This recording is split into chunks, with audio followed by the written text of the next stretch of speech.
Everyone, I have the honor to introduce two of my colleagues today and friends. I think you will find this information and this presentation very beneficial, so let's go ahead and get started. Dr. Amy Johnson is an associate professor in the early childhood education program at the University of Arizona Global Campus. She received a master's degree in education while teaching elementary school. When she had her own children, she became fascinated with child development and earned her PhD in early childhood development and education. Her hobbies include reading, writing, laughing, and embarrassing her children, which is very true. We all know that. Dr. Johnson lives in Fort Worth with her husband of 26 years and 2 teenage daughters. Welcome, Amy. Thank you so much for being here. Our next presenter is Jennifer Zaur. Jennifer is an assistant professor in the Department of Education and Liberal Arts at the University of Arizona Global Campus. She has a BA in elementary education and a master's degree in curriculum and instruction with an emphasis in language and literacy, both from Arizona State University. She has been an elementary school teacher, a reading interventionist, teacher mentor, and an instructor of professional development workshops. Jennifer, welcome. We are so excited to have both of you, and the floor is yours. Awesome. Thank you so much for having us, and thanks everybody for sticking around for this last session today. Amy and I are really excited to share our presentation, Do You See What I See? Strategies for Conducting Meaningful Observations with You. And we are going to start with a fun little video. So we're actually going to switch, and Amy's going to share her screen for just a minute because this video was being pesky on my computer. So I'm going to stop for a second so that Amy can go ahead and share her screen, but we promise it's worth it. So Amy, whenever you're ready. All right. Your job is to count how many times LMA says daddy. So if you have a pen and paper or anything to make marks, how many times does LMA say daddy?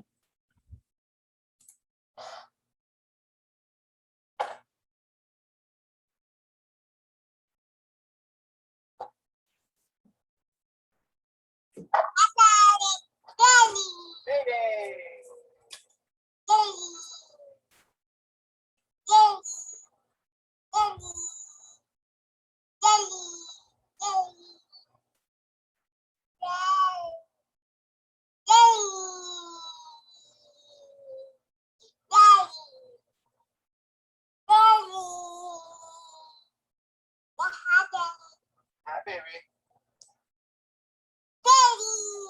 Ella.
Want to hear no? Elvis. You want to hear Elvis again? Okay, I'll play it again. Oh my. So I'm going to stop share and you tell me in the chat, how many times did she say daddy?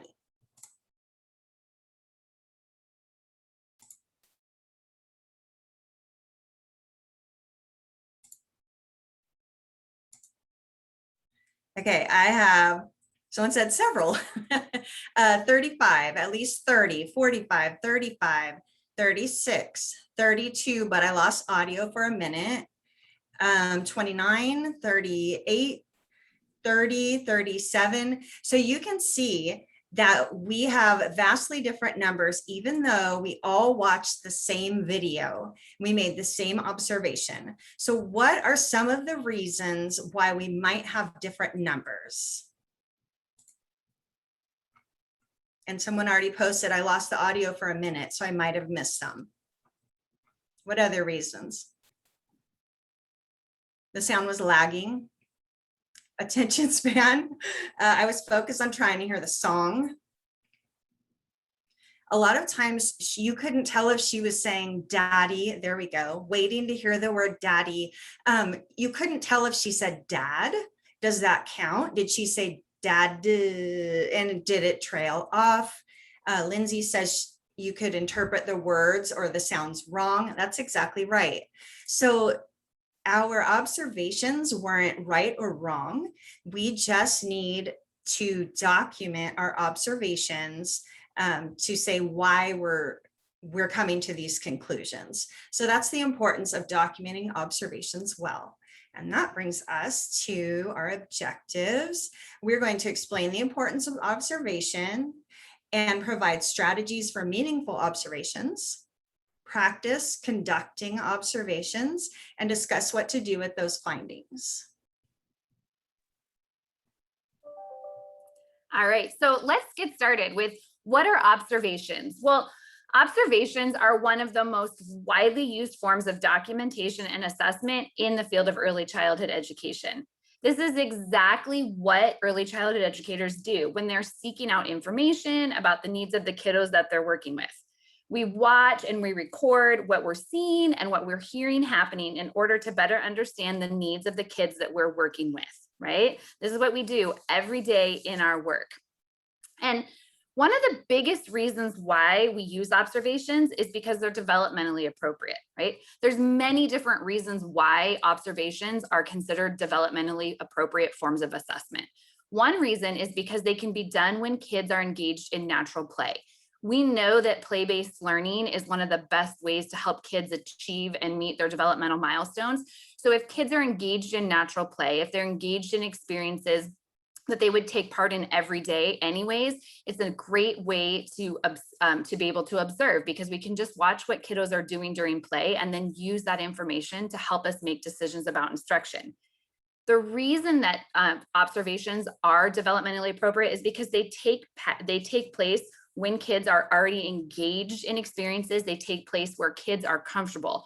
We know that when kids are in an environment and in a place when they're comfortable, when they're engaging and participating in activities where they're comfortable, they kind of let their guard down, their stress is down. And we know that when our guard is down, we're able to more appropriately display and show who we are, what we know, and what we can do.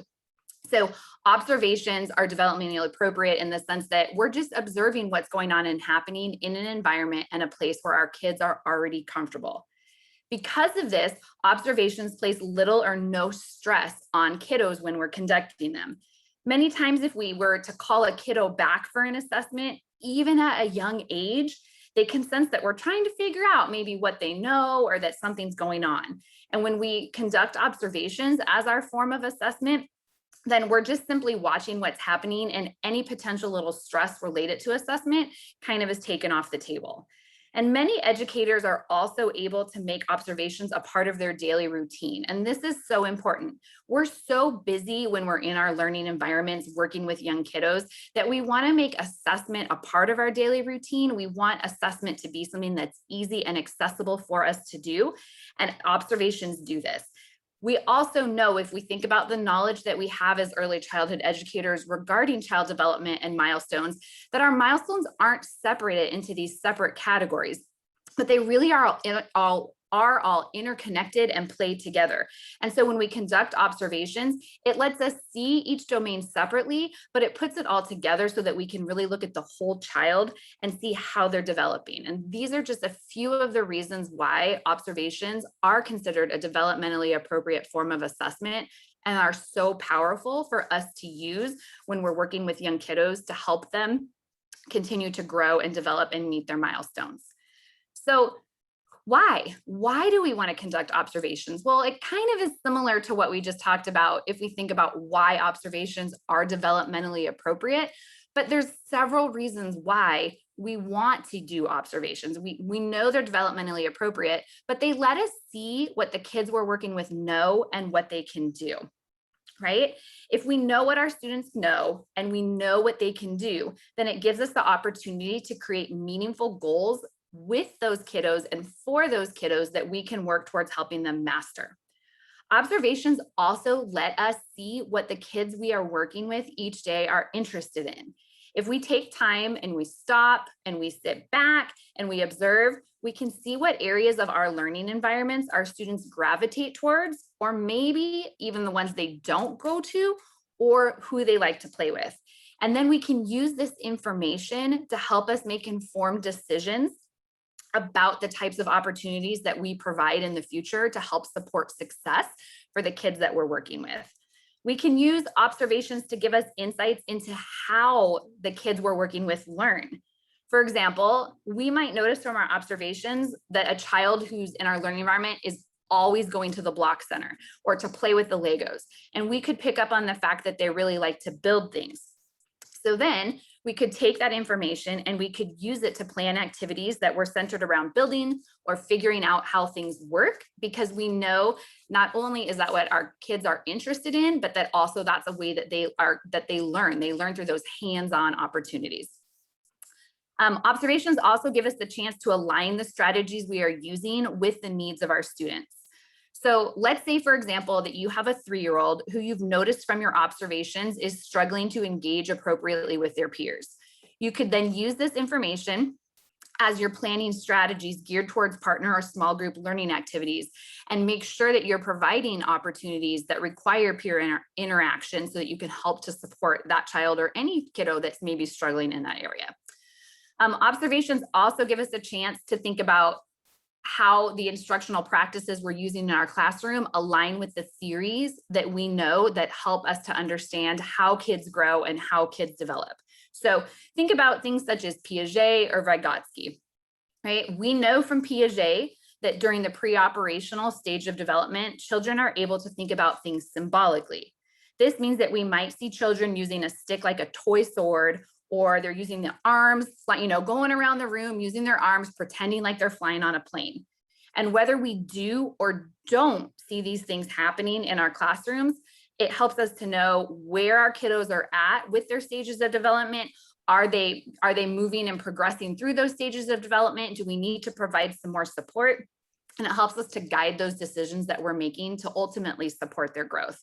And finally, our observations help to us to see the progress that we're making towards the goals that we have, maybe individual goals, maybe classroom goals, or even goals that we set for ourselves as educators of how we want to continue to work and grow with our own practice. So there are so many different reasons why observations are powerful tools for us as early childhood educators to use to help support our students.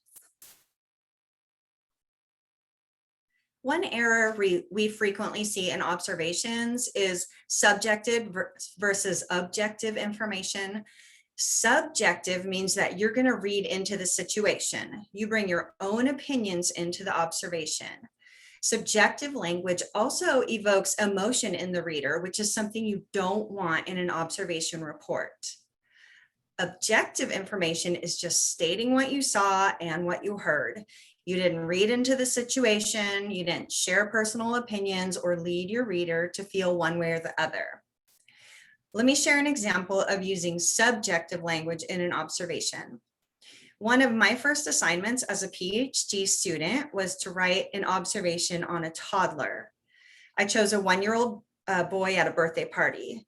And I majored in creative writing, and I always still want to be the teacher's pet. So I wrote an amazing observation with my creative writing background. It was full of flowery language, and I knew my professor would be impressed. However, my creative writing background did not make for strong observations. The professor warned me away from flowery language and told me to stick to the facts. I had written, he enjoyed the singing and was not sure if he appreciated the candle on his cake. But she told me I couldn't assume these emotions. I could only state what I saw. I was a bit annoyed because it was obvious that he enjoyed the singing. It was obvious that he was afraid of the candle on the cake. So why couldn't I just say so? But let's think about it. I assumed that he enjoyed the singing because he was smiling. When you smile, it means you're enjoying something, right? Well, maybe. Have you ever faked a smile? Have you ever faked a laugh? Said something you didn't mean? Of course you have. The point is, you simply cannot tell what's going on inside a child's mind. You cannot see emotions. And since observations are about what you see and hear, what you observe, you cannot include emotions. So let's practice now. This is a mix of subjective and objective observations. Let's in the chat put a Y for yes, this is what I can see and hear, or an N like no, you shouldn't use this in observations. So number 1, he wanted to knock over his friend's tower, yes or no? No, you don't know what he wanted to do. 2, when his hand hit his friend's tower, it fell. Right, yes, that's exactly what happened. 3, he was sorry about the tower falling. No, you don't know that he was sorry about that. 4, he was jealous that his friend's tower was taller than his. No, you cannot tell if he's jealous or not. He was proud of his tower. No, you can't tell if he's proud. He smiled and said, "Look at my tower." Yes, you saw it, you heard it. He said, I don't like to clean up. Yes, you heard it. He was upset that it was cleanup time. Nope, you don't know that he was upset. You can't see in his mind. You rocked that in the chat. Wow. All right. Another way we see this in observations is when the observer brings their own emotion into it or writes in a way that will evoke a positive or negative emotion from the reader. This is referred to as interpretive or descriptive phrasing. In interpretive phrasing, I'm going to interpret what I saw, and I'll naturally just put my own spin on it, and you will read it how I have interpreted it. For instance, if I say, Sam refused to eat his breakfast, that puts a negative spin on Sam's behavior because refused has a negative connotation. It leads you to believe that he was being defiant. Instead, use descriptive phrasing. Just describe what happened. Sam did not want to eat breakfast this morning. He said his stomach was hurting. He drank some milk and said it felt better. I offered him some applesauce and he ate some of that. Now that I've described exactly what happened, you can see that Sam was not being defiant. He had an upset stomach, and he was able to eat some easier food options. And then you can also take notes if this continues to happen, because if his stomach hurts on a consistent basis, it's something to look into. Perhaps he's drinking Kool-Aid at home before school and the red dye is sensitive for him. Maybe he started taking a vitamin before school and it's upsetting his stomach. There are a number of areas to consider, but it's in using descriptive language that allows you to come to the root of the problem. Staying with interpretive phrasing, Sam refused to eat his breakfast, leads us to believe that it's a behavior problem and that he's just being a stinker, and that's all there is to it. And that would have led you down a completely different path. So let's practice again. Which of these statements, do the yes and no again. Yes, it's legit, or no, I shouldn't be using this. He defiantly said no to the teacher. No, you've evoked your emotion in there. She gave a toy to her friend in the sweetest way. No, you're evoking a positive emotion. She dropped the spoon. Right, that's a good one. She angrily threw the dress of clothes into the trunk. Nope, that angry, that evokes a negative emotion. She kicked the chair. Yes, you can say that one because she kicked a chair. You saw it. It's something you saw. He stomped his left foot. Yes, he stomped his foot. You saw it, and that's what you report.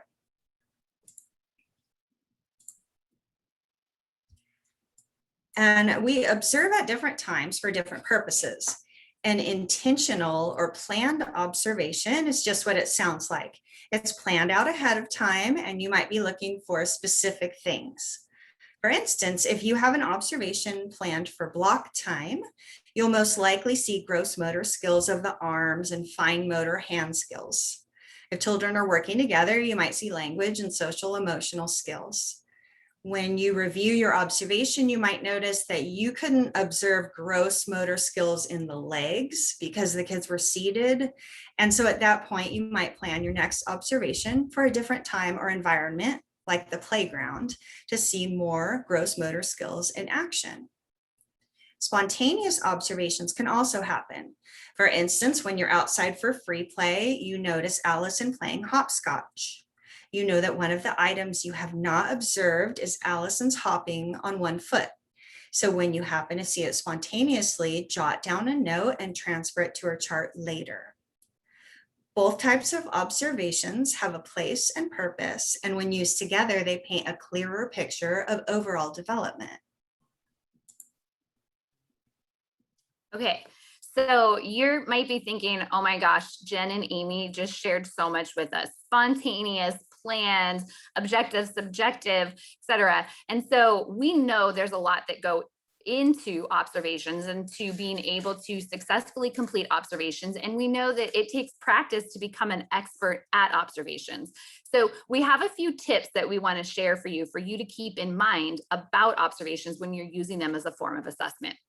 The first one is, we don't ever want to make claims or assumptions from just one observation, right? Observations are not a one and done. We want to conduct multiple observations of a child in order to really have a true picture of that child. We can't make those claims and assumptions, again, from just one observation. We think it's highly unlikely. The reason for this is because it's highly unlikely that you will see everything regarding a child's growth and development from watching them just one time. Another tip to keep in mind is to not pretend or think that you're going to see everything at once, right? It's okay that we don't see all domains of development when we conduct an observation. We don't want to try to pretend or force that we've seen things. Instead, we want to conduct several observations and then look for patterns within those observations that we've conducted. If we've conducted 3 or 4 or 5 observations on a kiddo and we haven't seen them demonstrate something, then it's probably safe to assume that that's an area of opportunity for the child. On the flip side, if we've done 3 or 4 or 5 observations and we've seen that a kid can do something, then it's safe to assume that that child has mastered that particular skill. And this kind of ties into the next tip, that we really need those multiple observations to get a true picture. We can't reinforce that enough, that we don't want to make claims from one observation. We don't want to pretend we've seen things that maybe we haven't seen in one, but that we really, really need multiple observations to get for a true picture. And that from those multiple observations, it's so important to look for patterns of behavior. What are you noticing about their social skills? Do you see the same things happening from observation to observation, et cetera?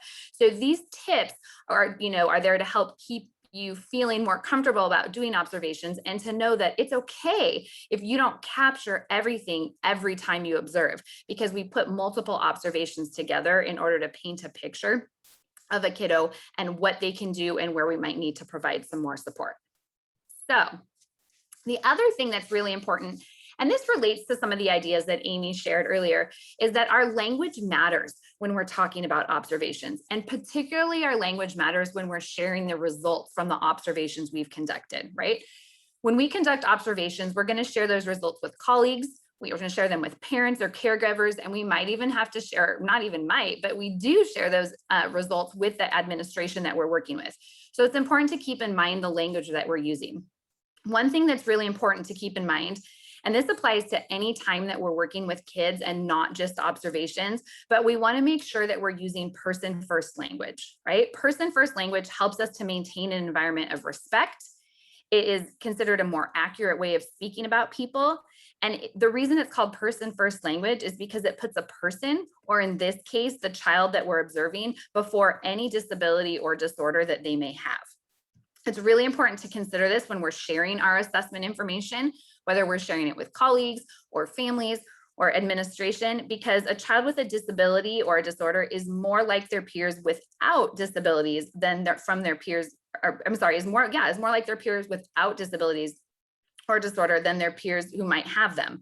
So for example, if the outcome of multiple observations indicates that a child has a developmental delay, you would want to say Jamie has a developmental delay rather than saying Jamie is developmentally delayed. And it seems like a really small difference between saying Jamie has and Jamie is, but the difference has a large impact when you're sharing about that child.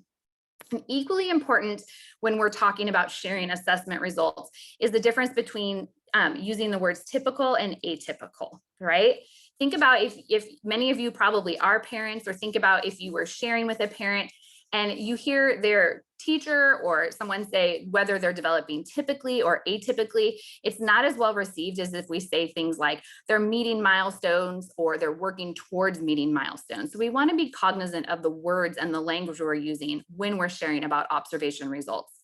And then finally, when we notice from observations, right, from the multiple observations we've done, when we notice that a kid has an area of weakness, We want to think about phrasing that maybe as saying an area of opportunity rather than an area of weakness, right? It just takes that and it puts it into more positive light and saying, you know, we know that this is an area that your child is maybe having some difficulties with, but we see it as an area of opportunity for us to provide support. So now we're going to get to some of the fun stuff where we're going to get the chance to practice doing some observations. But before we practice, we wanted to share this video with you because a lot of times when we think about observations or we see kids playing, we think, well, how much can I really gain or how much can I really see about what a child knows or a child can do from watching them? And this video does an amazing job of highlighting and pointing out all of the different things that are happening with this particular little boy as he's playing with these buckets. So all we want you to do right now when we share this video is just watch and notice how many different skills and how many different things we could pick up on from what this child is doing while he's playing with these buckets and these toys. Oh, hang on. It looks like the video was jumped ahead. Here we go. Elijah, you want my socks?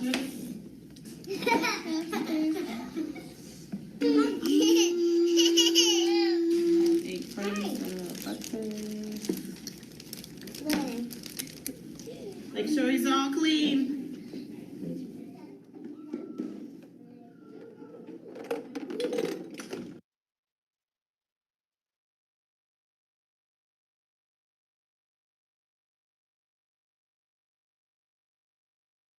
And the sound here is exactly how it is. So you're not missing anything in the sound.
He's all done.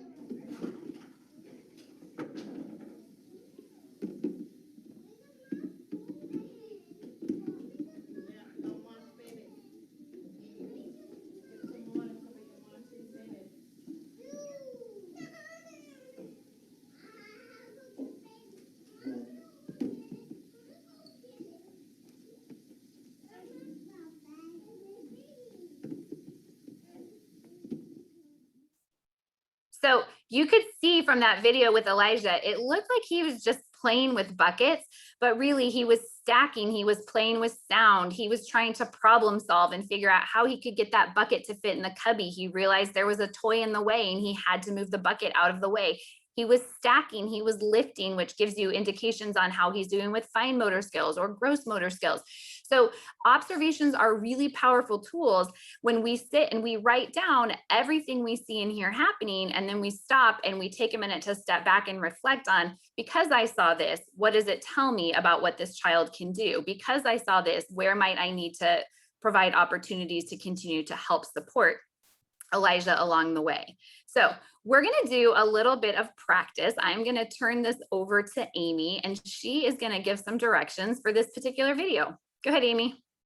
All right, when we conduct observations, we can only watch one child. So we are going to observe the girl in the blue and white stripes. So just in the chat area, as you're watching it, tell me what you're observing. Don't use the flowery language that I got busted for. Don't put your emotions in there. Just tell me what you see and what you hear.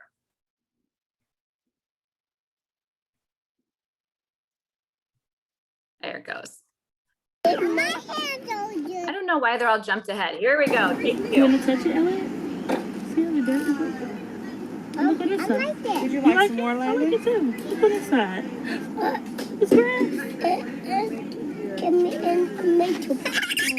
You want to do what? Is that so silly? What do you want to? What do you think we should do with it? It's flat. Yeah, it is grass. How does it feel? Kind of pokey. It's long. Whoa, look how long it is. You see how long it is, Elliot?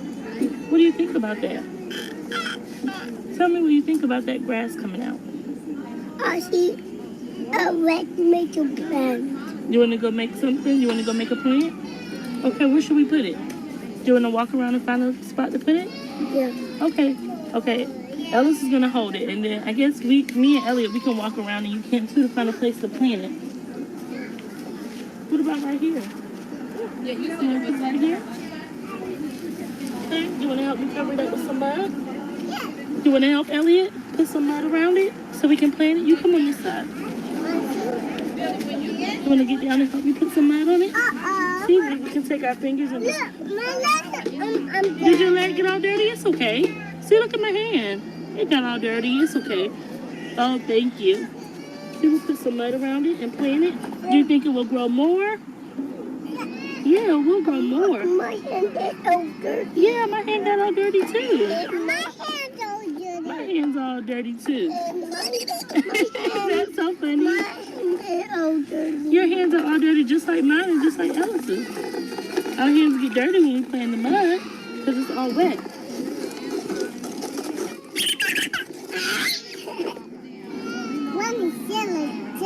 We have to come back and check on it, okay? And make sure it's growing. My daddy make a plant every going down, boom, boom, boom. Your daddy made a plant? Yeah. Yeah. Like a plant. We made a plant too. We'll have to come back and check on it. And a big one make a big one. It will make a big plant. You think it's okay right there? Is that a good spot for it? Yeah.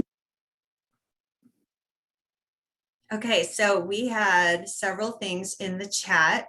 If you didn't already put your idea in there, go ahead and put that in there. We talked about that she's excited, but that's an emotion, so we can't say that.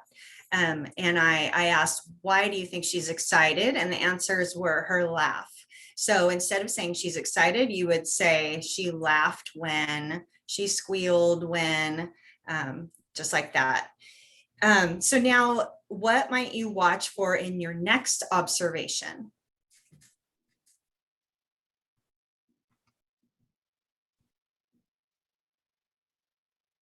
One of the things I was thinking is her language is progressing nicely. She had a short sentence. And so I was wondering if she could string together 2 or more sentences. So I might watch for that. I'd also like to see if she can follow 2-step directions, like pick up the plant and put it in the hole.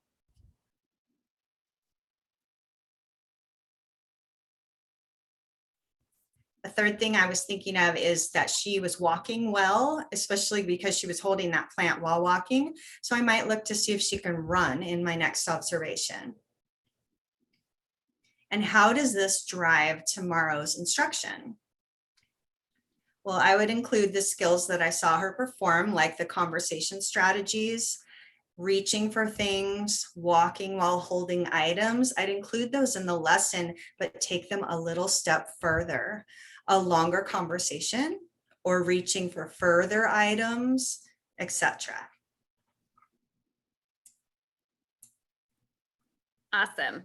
Amy, and I am unable to see the chat because I think of the way that I shared my screen in order to make the video sound the best that it could be. So we're going to go ahead and practice with a second video with kids that are just a little bit older. Would you do me a favor while it's going and help monitor the chat for me, because I'm unable to open it on my end? Yes. Okay, perfect. Okay, so we're going to practice again with some kiddos that are a little bit older. In this video, there's Cameron and Alexis are in this video. So like Amy mentioned before, we really want to focus on one child as we're conducting our observation. And so you can choose in this one if you want to focus on Cameron, who's the little boy in the white shirt, or if you want to focus on Alexis, who is the girl in the yellow shirt. So here we go.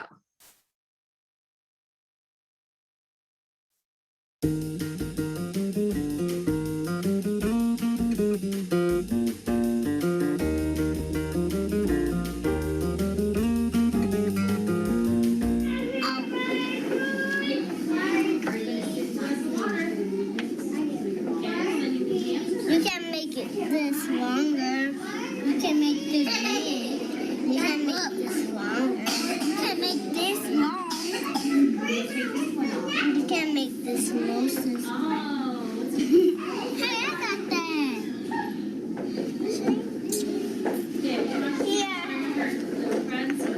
I was going to get all of them.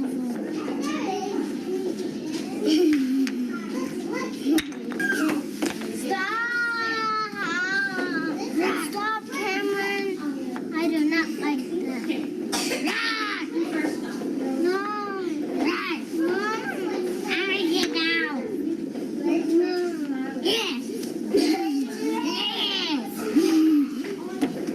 out.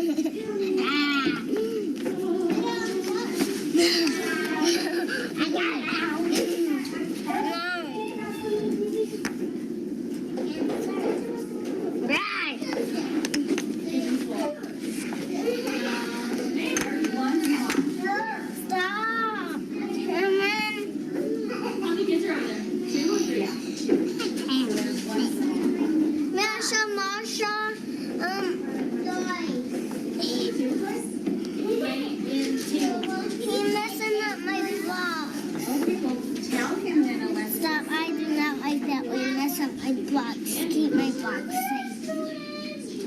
That's Mr. Marshall's blocks.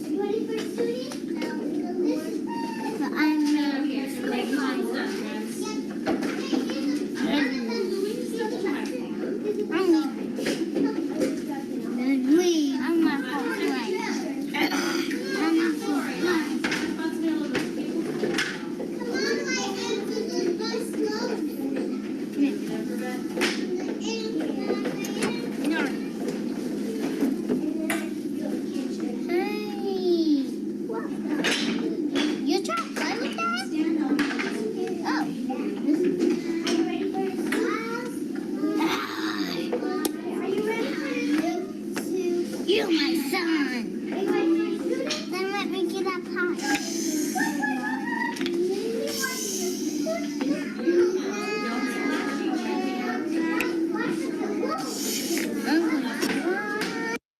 Okay, we're going to go ahead and pause there and go ahead and debrief from this video. So what were some of the things, Amy, that everyone shared that they saw in the chat?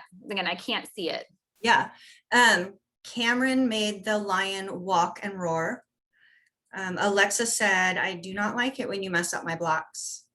Alexa took something Cameron was playing with. That's all we have so far. Yeah, and those are great. And what I think is great is that you can see from when we did the practice with the first video to this video, those emotion words were removed from the things that we're writing down that we saw, because we talked about it's so important to make sure that we're writing exactly what we see and exactly what we hear and leaving those emotions out of it. So those are great things.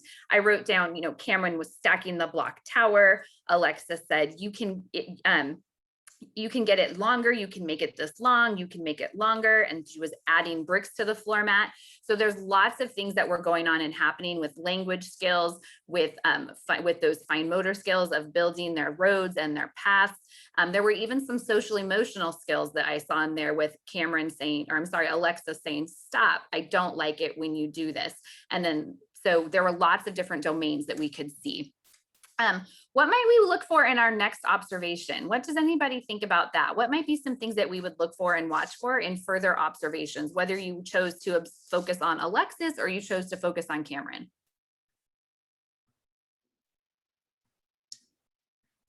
Erica would like to use social emotional skills with Cameron, or, work on those.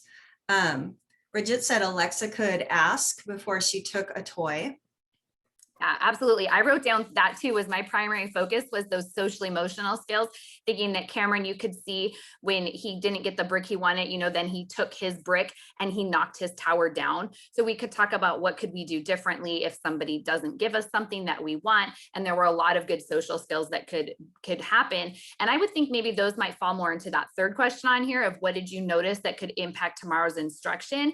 And then if we use those in our instruction, then when we did our next observation, we could watch and see how did they, how receptive were they to those skills? Did they start to learn those skills? Are they starting to use some of those skills?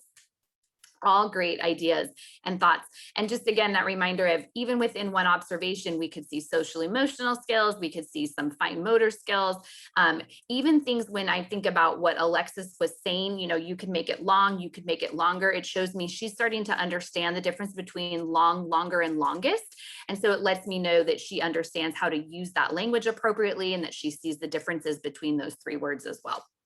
So a lot of great ideas. And with that, Amy and I will just open it up for any questions that anybody has. I'm going to go ahead and stop sharing our screen and pop back on camera. But that's all that Amy and I had for you today. We hope you guys found it helpful and that you walk away feeling more confident about using observations as a form of assessment when working with your young learners, that you have some tips and tricks. And you can always come back and watch this recording to, help remind yourself of things that you can do to help make your observations more effective.